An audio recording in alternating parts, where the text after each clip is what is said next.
হাজার হাজার তীর্থ ভ্রমণ করলেও হবে না, এ মতে সে মতে ও মতে গেলেও হবে না, শুধু ঘুরে ঘুরে মরবে। বললাম কি একটু আগেই, পথভ্রষ্ট ব্যক্তি কেবল ঘুরে ঘুরেই মরে। তেমনি আমাদের মতভ্রষ্ট ব্যক্তি, মতেরও শেষ নাই। আমাদের গুরু মহারাজ বলতেন যে নিজ পতিকে যে চেনে না, বাজারে তার হাজার হাজার পতি থাকে। সতী নারীর একটাই পতি হয়, আর অসতী নারীর বহু পতি হয়, তাই কিনা বলুন তো? সতী নারীর সবসময় একটা পতি। যারা বুদ্ধিমান লোক হবে, ভক্ত লোক হবে, তাদের একজনই হবে প্রভু। তিনি হচ্ছেন জগৎ স্বামী, জগৎ পিতা, জগৎগুরু কৃষ্ণ। তিনি হচ্ছেন জগৎ স্বামী। আপনাদের যাদের যাদের শাখা সিঁদুর দেখা যাচ্ছে, এই শাখা সিঁদুরটা কতদিন চলবে? 2-4 দিনের জন্য, তাই না বলো? কিন্তু আমরা যে সিঁদুর পরেছি, দেখতে পাচ্ছেন সাদা একটা সিঁদুর পরেছি না, এই সিঁদুর কিন্তু কোনোদিন কেউ মুছতে পারে না। জন্ম জন্মান্তর এই সিঁদুরটি থাকবে। এই সিঁদুর সবাই পরার চেষ্টা করুন। এই সিঁদুর কোনো কালে কারো মুছবার ক্ষমতা নেই। যমরাজা যদি দেখে কারো কপালে তিলক আছে, গলায় মালা আছে, হরিনাম করছে, দূর থেকে তাকে প্রণাম করে চলে যাবে। যমরাজ তার দূতগণকে বলছে, হে দূতগণ, তোমরা শুনে রাখো, যেখানে দেখবে কারো গলায় মালা আছে, তিলক আছে, মুখে হরিনাম আছে, হাতে হরিনামের মালা জপ করছে, কখনো তাকে ধরে আনবে না। জ্বলন্ত আগুনকে যেমন সম্মানপূর্বক দূর থেকে দণ্ডবোধ করে চলে আসে, তদ্রূপ জ্বলন্ত আগুনের মতো তাকে ভয় করবে, করে দূর থেকে প্রণাম করে চলে আসবে। তাকে যেন ধরে আমার এই জমালয়তে নিয়ে এসো না। তাহলে সে কোথায় যাবে? তার জন্য বিষ্ণুদূত আসবে। বিষ্ণুদূত এসে তাকে দিব্য রথে চাপিয়ে গোলক বৃন্দাবনে নিয়ে চলে যাবে। আপনারা যারা ভাগবত কথা শুনে থাকেন, তারা অজামিলের কথা শুনেছেন। হরে কৃষ্ণ।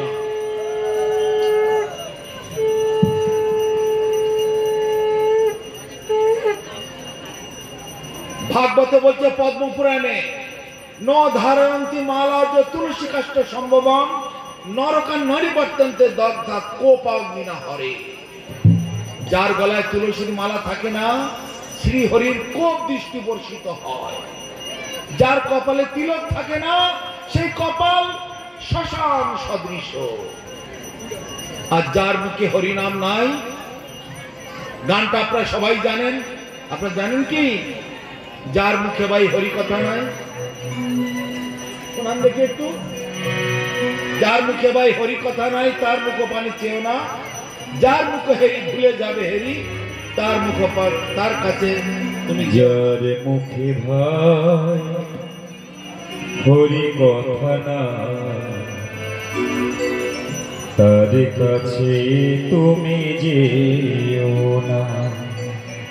যার মুখে ভাই হরি কথা না, তার কাছে তুমি যেও না।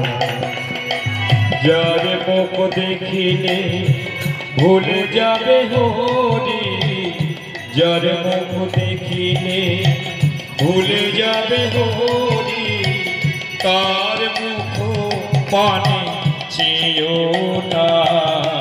যার মুখে ভাই হরি কথা না, তার কাছে তুমি যেও না।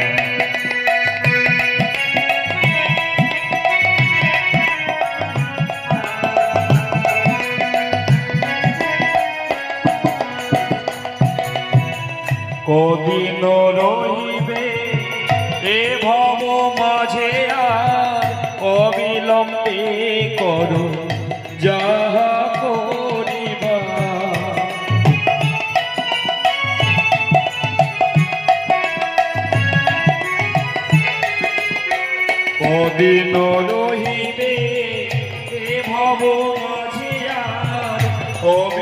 অবিলম্বে করো যাহা করিবা, পরের কথায় কি বায়াসে যায়, পরের কথায় কি বায়াসে যায়, পিছে দাগা তুমি পেও না, যার মুখে হরি কথা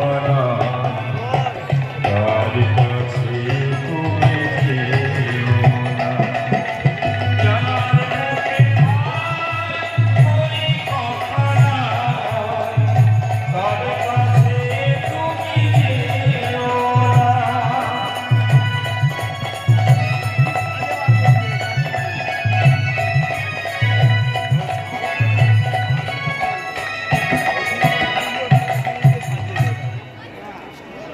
তাহলে যেখানে হরিনাম নাই, হরি কথা নাই, গলায় মালা পরে না, তিলক করে না, দুধগণকে বলে দিলেন যমরাজ, হে দুধগণ শুনে রাখো, যেখানে হরি কথা নেই, হরিনাম নেই, সাধু সঙ্গ করে না, গলায় মালা তিলক পরে না, সেইখান থেকে তাদেরকে ধরে নিয়ে আসবে আমার এই জমালয়েতে, তাদের জন্য শাস্তির ব্যবস্থা। কিন্তু যারা হরিনাম করে, একাদশী করে, ব্রত পালন করে, গলায় মালা পরে, তিলক করে, ঠাকুরকে ভোগ দিয়ে প্রসাদ পায়, কৃষ্ণ সংসার বানিয়ে রাখে, তাদের কাছে কখনো যাবে না। তারা বিষ্ণুর লোক, বিষ্ণুর গণ, তারা বিষ্ণু ধামে যাবে। ভগবান বিষ্ণু তাদের জন্য দিব্য রথ নিয়ে এসে দিব্য ধামেতে নিয়ে যাবে, অতএব তাদের কাছে তুমি যাবে না। সমস্ত দুধগণকে সব সাবধান করে দিলেন। ভাগবতে যারা অজামিলের উপাখ্যান শুনেছেন, সেখানে এইসব কাহিনী বর্ণনা করা আছে। কখন এটা ভাববেন না যে মহারাজ নবদ্বীপ থেকে এসে বড় বড় কথা বলে দিয়ে গেল, এসব কিচ্ছু ভাববেন না। সময় অল্প, সংক্ষেপে সংক্ষেপে একটু একটু করে বলতে হচ্ছে, না তো দিনের পর দিন ভাগবত কথা, দিনের পর দিন, রাতের পর রাত, এ কখনো শেষ হয় না। পরীক্ষিত মহারাজকে শুকদেব গোস্বামী ভাগবত শুনিয়েছিলেন 7 দিন 7 রাত, অনর্গল শুনিয়েছিলেন। পরীক্ষিত মহারাজ এর জন্য সঙ্গে সঙ্গে দিব্য ধাম থেকে দিব্য রথ এসে গেল, দিব্য ধামে চলে গেল। হাজার হাজার ঋষি ছিলেন সেখানে, 64,000 ঋষি ছিলেন সেখানে। তারা আপত্তি করতে লাগলো, হে মহারাজ শুকদেব, হে গোস্বামী, হে গুরুদেব, হে শুকদেব গোস্বামী, আমরা সবাই তো হরি কথা শুনলাম, ভাগবত কথা শুনলাম, তবে পরীক্ষিত মহারাজের জন্য গোলক বৃন্দাবন থেকে, বৈকুণ্ঠ ধাম থেকে দিব্য রথ নেমে এলো, তিনি রথে চেপে বৈকুণ্ঠে চলে যাচ্ছেন, আর আমাদের জন্য কেন আসলো না? আমরা কেন যাব না? আমরা তো সবাই শুনেছি। তখন শুকদেব গোস্বামী বলছেন, সবাই শুনেছেন নিঃসন্দেহ, কিন্তু পরীক্ষিত মহারাজের মতো একেবারে 16 আনা মনোযোগ দিয়ে কেউ শোনেননি। কেউ শুনেছেন 2 আনা, কেউ শুনেছেন 4 আনা, কেউ শুনেছেন 6 আনা, কেউ শুনেছেন 8 আনা, কেউ 10 আনা 12 আনা, এইরকম। কেউ শুনতে শুনতে উঠে ওদিকে গিয়ে একটু বিড়ি টেনে আসছেন, কেউ খৈনি টিপছেন, কেউ ওই হকারটাকে ডেকে হকারের দিকে শুনে শুনে শোনো, একটা ভুট্টা ভাজা দাও তো, খাচ্ছেন আর গল্প করছেন, শুনছেন। এক একজনের এক এক রকমের শোনার যোগ্যতা। তা সবাই কি আর সমান পাবে? স্কুলে তো এক একটা ক্লাসে 100-150 করে ছাত্র থাকে, সবাই কি ফার্স্ট হয়ে পাস করে? একজন ফার্স্ট হয়, তারপরে একজন সেকেন্ড হয়, তারপরে থার্ড হয়, ফোর্থ হয়, ফিফথ হয়, এগুলো হয়ে থাকে। সবাই ফার্স্ট বয় হয় না। তদ্রূপ শুকদেব গোস্বামী যেভাবে ভাগবত কথা বলেছিলেন, আর পরীক্ষিত মহারাজ যেটা শ্রবণ করেছিলেন, অত ভালো শ্রোতা আর ওই 64,000 ঋষির মধ্যে আর কেউ ছিলেন না। সেই জন্য শুকদেব গোস্বামী কথাটা এমন ভাবে শ্রবণ করেছিলেন পরীক্ষিত মহারাজ, তার জন্য দিব্য রথ চলে আসলো, আর সকলের জন্য আসেন। তাহলে সকলের কি গতি হবে? তোমরা অপেক্ষা করো আবার পরের জন্মে, বা এখান থেকে আবার শুরু করো। এদের বলা হচ্ছে যোগভ্রষ্ট। যেমন পরীক্ষায় কোন কোন সাবজেক্টে ফেল করলো, তাকে কি স্কুল থেকে বার করে দেওয়া হয়? তা কিন্তু দেওয়া হয় না। পরের বছর আবার তাকে সুযোগ দেওয়া হয়, তাকে স্কুলে কম্পার্টমেন্ট পাওয়া। একটা দুটো সাবজেক্টে ফেল করলো, তার জন্য আবার 3 মাস পরে আবার পরীক্ষা দেওয়া হয়, আবার একটা সুযোগ দেওয়া হয়।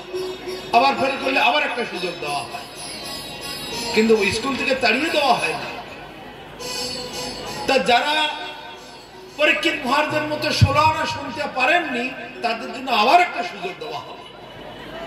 এইগুলো আমাদের হাতে আছে। যারা এখানে মনোযোগ দিয়ে হরিকথা শুনছেন, তারা কিন্তু পূর্ব জন্মেতে হরিনাম করেছিলেন, হরিভজন করেছিলেন, সাধু সঙ্গ করেছিলেন, সদ্গুরু চরণাশ্রয় করেছিলেন, একাদশী ব্রত আদি পালন করেছিলেন, তীর্থ ভ্রমণ করেছিলেন, কার্তিক ব্রত, দামোদর ব্রত, উচ্চব্রত, নিয়ম সভা এগুলি পালন করেছিলেন। তার ফল আজ মনোযোগ দিয়ে একনিষ্ঠ ভাবে কথা শুনছেন, কিন্তু সবাই একনিষ্ঠ ভাবে শুনতে পাচ্ছে না। কেন শুনতে পাচ্ছেন না? পূর্ব জন্মের থেকে সেই অভ্যাস যে নেই যাদের। তাই বলছেন বিরাট ভাগবতামৃতে বলছেন, যে ন জন্ম শতই পূর্বং বাসুদেব সমর্চিত তন্মুখে হরিনামানি সদা তিষ্ঠন্তি ভারত। শত শত পূর্ব জন্মে থেকে ভগবান বাসুদেবের পূজা করেছেন, অর্চন করেছেন, নাম গুণগান কীর্তন করেছেন, তার সেবা পূজা করেছেন। তার মুখে হরিনাম উচ্চারিত হবে, অন্যের মুখে হবে না। আমি যখন হরিনাম করি বা এক্ষুনি করলাম, সবাই কিন্তু হরিনাম করেনি। আমি কিন্তু লক্ষ্য করেছি অনেকে হরিনাম করেছে, আবার অনেকে চুপচাপ দাঁড়িয়ে দাঁড়িয়ে শুনেছে, কিন্তু হরিনাম করিনি। একটু মুখটা ঠোঁটটা নাড়তে তাদের এত কষ্ট বোধ হয়েছে। আমি দেখেছি এরকম হয়, কেননা পূর্ব জন্মের অভ্যাস নেই, সেই জন্য হরিনাম করতে পারিনি। কিন্তু এই ছাড়া কোনো পথ নেই। একটু আগেই বললাম, মহাপ্রভু বলেছেন কর্মী, জ্ঞানী, যোগী, ব্রহ্মচারী, সন্ন্যাসী, হিন্দু, মুসলমান, খ্রিস্টান, বৌদ্ধ, জৈন যে যে জন সংহার করব সবে যদি না করে কীর্তন। এই কলিযুগেতে ওইটাই একমাত্র সাজেস্ট হয়েছে, নির্বাচিত হয়েছে সকলের জন্য। এইটাই একমাত্র দান করা হয়েছে, স্পেশাল দান। যেমন ত্রাণ, করোনা যখন আমাদের ধরলো, কেন্দ্র সরকার থেকে এই সারা ভারতবর্ষের 80 কোটি মানুষকে, মানে গরিব মধ্যবিত্ত স্তরের মানুষ তো 80 কোটি, আর বাদ বাকি প্রায় 40-50 কোটির মতো তারা ধনী ব্যক্তি। 80 কোটি মানুষকে চাল দিয়েছে 4 কেজি 5 কেজি করে করে। দিয়েছিল না বলুন? এখনো তো দিয়ে চলেছে। কেন বেছে বেছে দিলে তো হতো। ও দোকান আছে, ও প্রতিদিন 2000 টাকা ইনকাম করে, ও চাকরি আছে, ও মাসে মাসে 1000 টাকা মাসে মাসে 30,000 টাকা পায়, ওকে দিতে হবে না। এভাবে নয়। এখন করোনা চলছে, কেউ হাট বাজার কিছুই পাচ্ছে না, কারো খাওয়া দাওয়া নেই, সকলকে এখন দিতে হবে। তেমনি মহাপ্রভু নিত্যানন্দ প্রভু সেই বিচার করলেন। এটা কলিযুগ, পাপের মধ্যে সবাই জন্মগ্রহণ করেছে। এক্ষুনি বললাম কলের দোষনিধি, দোষের সমুদ্র স্বরূপ, পাপের সমুদ্র স্বরূপ। এখানে আর বাস বিচার করা যাবে না, ধনী গরিব উঁচু নিচু বাস বিচার করা যাবে না। গড়ে সকলকে ত্রাণ দান দাও, খেতে দাও, বাঁচতে দাও, আগে বাঁচাও সকলকে। সেই রকম এই বিশেষ কলিযুগ, এই কলিযুগ আগে অনেকবার এসেছে, কিন্তু এই সুযোগটা আসেনি। কলিযুগ বহুবার এসেছে, সত্য ত্রেতা দাপর কলি, সত্য ত্রেতা দাপর কলি, সত্য ত্রেতা দাপর কলি নাগরদোলার মতো ঘুরছে। কিন্তু এই যে কলিযুগ, এটা বিশেষ ধরনের কলিযুগ। তাই আমাদের উপগোস্বামী প্রভু লিখেছেন চৈতন্য চরিতামৃতেতে, অনর্পিত ইতিপূর্বে কখনো অর্পণ করা হয় নাই, অনর্পিত চরিং চিরাত করুণায় অবতীর্ণ কলৌ সমর্পিত উন্নত উজ্জ্বল রসান সভক্তি শ্রিয়া হরি পুরট সুন্দর সন্দীভূত হৃদয় খন্দরে পুরত সচেতী নন্দন অনর্পিত চরিং চিরা করুণা অবতীর্ণ কলৌ সমর্পয়তুম নমন্নাথ উজ্জ্বল রসম স্বভক্তি শ্রিয়ম হরি পুরট সুন্দর দুতি কদম্বে সংপীত সদা হৃদয় কন্দরে পুরতব হে শুচি নন্দন, হে শুচি নন্দন, হৃদয় কন্দরে পুরতব হে শুচি নন্দন, সদা হৃদয় কন্দরে পুরতব হে শুচি নন্দন।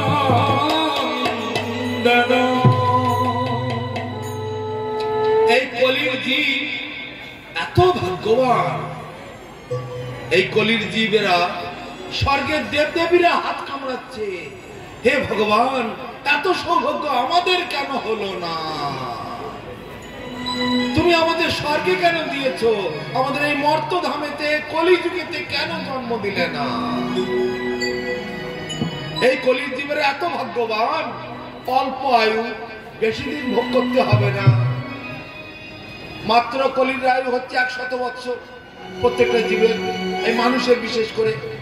সত্য যুগে মানুষের আয়ু ছিল 1 লক্ষ বছর, ত্রেতা যুগে আয়ু ছিল 10,000 বছর, দাপর যুগে আয়ু ছিল 1000 বছর, আর কলি যুগে মাত্র 100 বছর। তার মধ্যে যারা মহাভোগের মধ্যে আছে তাদের আবার অর্ধেক হয়ে যাচ্ছে। কত 40-50 বছর, 60 বছর বাস। আর যারা একটু ত্যাগের মাধ্যমে, অত্যন্ত সাধন ভজনের মাধ্যমে থাকবে, তারা 80, 90, 100 পেরিয়ে যাবে। আর এই কলির শেষে গিয়ে এই মানুষের আয়ু একদম সংকীর্ণ, ওই 12-14 বছরের মধ্যে শেষ। কলির শেষের অবস্থা ভয়ঙ্কর। 5 বছরে মেয়েরা মা হবে, ছেলেরা 7 বছরে বাবা হবে, 10 বছর বয়স থেকে দাঁত পড়ে যাওয়া, চুল পাকা আরম্ভ হয়ে যাবে, 12-14 বছর বয়স থেকে সব মরে যাবে। এই হচ্ছে কলির শেষের আয়ু। এই মানুষ সত্য যুগে লম্বা ছিল 33 ফুট, 32-33 ফুট করে লম্বা ছিল। ধীরে ধীরে ধীরে ধীরে ত্রেতা যুগে যখন আসলো 23 ফুট, 24 ফুট, 22 ফুট, রামচন্দ্রের সব 22-23 ফুট করে লম্বা ছিল। সেখান থেকে কমতে কমতে কমতে কমতে দাপর যুগ যখন আসলো 14 ফুট, 15 ফুট, 16 ফুট করে লম্বা হলো। সেখান থেকে কমতে কমতে কমতে কমতে কলিযুগ এলো 7 ফুট, 8 ফুট, ধীরে ধীরে কমতে কমতে কমতে কমতে 6 ফুট, এখন 5 ফুট, 5.5 ফুট এরকম হয়ে গেছে। আর কলির শেষে গিয়ে 1 থেকে 1.5 ফুট এই হবে মানুষের লম্বা। তাহলে দেবদেবীরা আফসোস করছে, হে ভগবান আমাদের কলিযুগে কেন জন্ম হলো না রে প্রভু? এবার যদি জন্ম দাও, এই কলির জীবেদের জন্ম সঙ্গে যেন আমারও জন্ম হয়। তাই যারা যারা হরিনাম করছেন, ওই দেবদেবীরা কি করছেন? সেই সব বৈষ্ণবদের কাছে কাছে ঘুরে বেড়াচ্ছেন সূক্ষ্ম ভাবেতে, একটু আস্তে আস্তে সূক্ষ্ম দেহ ধারণ করে তাদের নাসিকাতে, তাদের চোখে, তাদের মুখে, তাদের জিহ্বায়, তাদের হাতে পায়ে, সর্বাঙ্গে দেবদেবীরা বাস করছে। তাই শাস্ত্রে বলছেন কৃষ্ণ ভক্তি আছে যার, সমস্ত দেবী দেবতা বন্ধুতা। তাহলে যিনি হরিনাম করছেন, সদ্গুরু চরণাশ্রয় করে হরিনাম করছেন, একাদশী ব্রত পালন করছেন, তারপরে কার্তিক ব্রত, দামোদর ব্রত, উদ্ধব ব্রত নিয়ম সহ পালন করছেন, ঠাকুরকে ভোগ দিয়ে প্রসাদ পাচ্ছেন, দেবদেবীরা তাদের কাছে এসে হাত জোড় করে ক্ষমা চাচ্ছে, আমাদেরকে একটু কৃপা করুন, আমরা মহাপাপিষ্ট, আমাদের মুখে হরিনাম আসে না, আমরা ভোগ চেয়েছিলাম, তাই আমরা স্বর্গে বাস করছি, কিন্তু আপনারা সবাই মহাভাগ্যবান, আপনারা আমাকে কৃপা করুন। দেবদেবীরা এই বৈষ্ণবদের কৃপা লাভ করার জন্য তাদের সূক্ষ্ম দেহ ধারণ করে তাদের আশেপাশে, তাদের বাড়ি ঘরে সর্বত্র ঘুরে বেড়াচ্ছে। কিন্তু এই জগতের অজ্ঞ মূর্খ মানুষেরা সেই ভগবানকে চেনে না, হরিনামকে চেনে না, সেই সব দেবদেবীদের পুজো করে বেড়ায়। সাপের ভয়তে কেউ মনসা পুজো করছে, পক্ষের ভয়তে শীতলার পুজো করছে, অমঙ্গল হবার ভয়তে বড় ঠাকুর, বেঁচে ঠাকুর, সেজে ঠাকুর এইসবের পুজো করে বেড়াচ্ছে। তারপরে মত পথে তো আর শেষ নাই, গাড়ি বাড়ি পাওয়ার জন্য অমুক মতে তমুক মতে ওই মতে চলে যাচ্ছে। এই সব লোভী, এদের কি করে মঙ্গল হবে? অতএব দেবদেবীরা সবাই হরিনাম পরায়ণ সাধুদের সঙ্গ করতে চায়, তাদের কৃপা লাভ করতে চায়। তাই আপনারা সবাই সদ্গুরু চরণাশ্রয় করে হরিনাম লাভ, হরিনাম কীর্তন করুন, সাধু সঙ্গ করুন, একাদশী ব্রত পালন করুন, ঠাকুরকে ভোগ দিয়ে প্রসাদ পান, আপনাদের সকলের কল্যাণ হবে, মঙ্গল হবে। আপনারা নিজের সংসারকে পরিবর্তন করে কৃষ্ণ সংসার বানান, আপনাদের দুর্লভ মনুষ্য জীবন সার্থক করবে। নিতাই গৌর প্রেমানন্দে।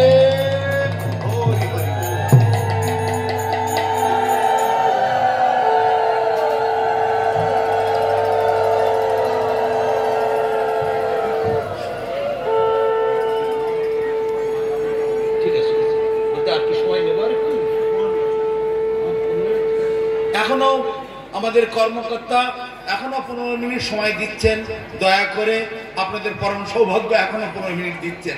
আমি তো সময়ের দিকে বারবার দেখছি, পরেক্ষণে আবার কোনো ঝামেলা না হয়ে যায় আমার জন্য।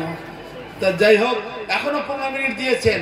বলার অনেক কথা আছে, অনন্ত কথা, কথা সমুদ্রের মতো, কোনো কুল কিনারা নাই।